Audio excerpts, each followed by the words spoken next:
I think that what Trump should do, like if I was giving him one piece of advice, fire every single mid-level bureaucrat, every civil servant in the administrative state, replace them with our people. And when the courts, because you will get taken to court, and then when the courts stop you, stand before the country like Andrew Jackson did and say the Chief Justice has made his ruling, now let him enforce it.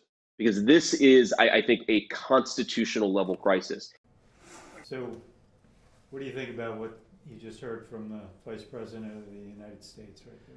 And to fire every single civil servant, who are you going to replace them with? What, private employees? So somebody, one of their buddies would get more government contracts?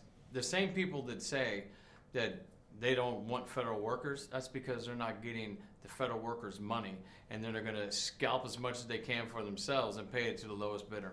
It's just like a subcontractor. That's how they do it in other industries. Yeah. So they try to get rid of us, replace us with a much lower cost person for the profit of the individuals or their buddies that got them here. Hey, cameras rolling. Tell us who you are, where you're from, who you work for, and how long you've been a member. Okay, my name is Johnny Jones. I'm the local president for AFGE Local 1040 out of Dallas-Fort Worth International Airport. It means that I give back to the people. They have their families with them. They know that their little kids, they know that their grandma, they know that their whole family is going to be safe getting in that plane. And when the plane's taking off and it gets in the air, it's going to land at its destination safely. That is the public service that I signed up for when I left my corporate sector America job, took a huge pay cut to come work for TSA after 9/11. My friends gave up their careers and they went into the Marines. And I said, I need to get back to my country. And when they founded the agency of TSA, I said, I can do that. And I took the cut, I took the job. I said, if I need to make more money, I can work a side job, but I want to do something for my country to make sure that never happens again, because I remember what happened on 9/11 and I would never want that to happen again. So that was my Pearl Harbor moment. I asked my grandparents about what they did after Pearl Harbor, and they all just gave it whatever it was. And they said, we're going to do this for our country. And that was my moment in time for me to be able to stand up. It took us 20 years to get the rights we have today. And it was done with the pen stroke of the administrator under the Biden administration. We signed a 7-year contract. A lot of people don't understand what's going to happen if we get a new administrator and they strike a new determination saying we don't have those rights anymore. So we're going to be in the courts fighting to keep our rights together. And so we are new with our rights, we are new with our pay, and I'm just afraid that it's going to be fresh on the attacking block as the time comes. The Department of Homeland Security is ending its collective bargaining agreement with the union that represents thousands of TSA workers. The union calls the move an unprovoked attack.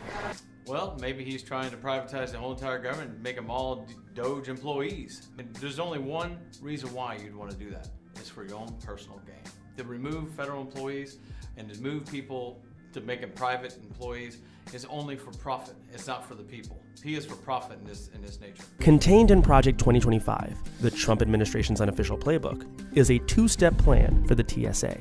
Step 1, de-unionize immediately. Step 2, privatizing TSA screening. All right, so the first thing that you want to think about, privatization of the TSA workforce. Remember what happened before 9/11? There was something that there was planes that hit the Twin Towers. There was planes that crashed in Pennsylvania. There was a plane that ran into the Pentagon. Since we have taken over, there has never been anything like that ever in the skies again. I want every single passenger, I want every single American to know that if you privatize the TSA, it will be at the peril and the profit of billionaires, but it'll be at your peril. The passenger will pay the cost, because I guarantee you, you put in somebody who's a privatized individual, he may not be a citizen of this country. They may be working for somebody else who's just trying to, you're not gonna have a highly trained, skilled workforce that you have today, that are people that are dedicated to spend their entire 25, 30-year career in the same exact position. You're not gonna have that anymore once you make this a privatized agency. And that was the failure in the past. You don't wanna do that again. The attack on the government employee sector will definitely transition over to the private sector, because what does the billionaires want? They want right to work across the United States. Now, hopefully we have enough friends in Congress to block that, but without the protection of unions, it will disintegrate the middle class, and that's such an important part of our country. The unions founded and helped make the strongest middle class in the history of the world, from the early 1920s until the dawn of the 1970s. And then you take the CEO's pay was the average 14 times the worker on the floor. Today it's 400 times. So you tell me if right to work is wrong or right. You tell me what's working and what's not working in this country. Yeah, you would think. I would say it's definitely the most important time to be a union member, not just to pay the dues, but you also need to be able to participate. You need to be a part of the organization, because I can't do this by myself. I may be the local president. I represent the 950 members, but I need all 950 members to be engaged, fighting every single day. When we ask for your help, it's not because we're just asking for your help. It's because we need your help to help us so we can make sure the fight, when it does come to us, we're ready. 2.5 million passengers come through the airports every single day.